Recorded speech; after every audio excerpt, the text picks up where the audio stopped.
नमस्कार शेतकरी मित्रांनो, आज दिनांक 4 फेब्रुवारी 2025 पुणे गोलटेकडी कृषी उत्पन्न बाजार समिती कांदा व बटाटा बाजारभाव याची स्थिती पाहूया व आवकेची माहिती पाहूया।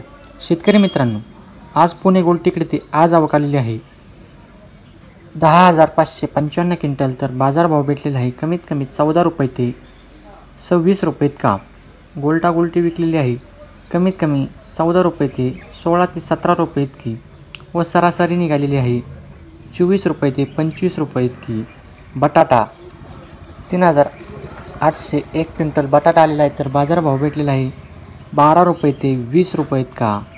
लसूण 1,359 क्विंटल लसूण आलेला आहे, तर बाजारभाव भेटलेला आहे 60 रुपये ते 140 रुपये इतका।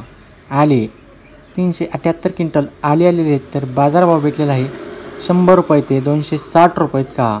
शेतकरी मित्रांनो, आपल्याला जर व्हिडिओ आवडला असेल तर लाईक, शेअर आणि सबस्क्राईब करा। धन्यवाद। भेटूया पुढच्या व्हिडिओमध्ये।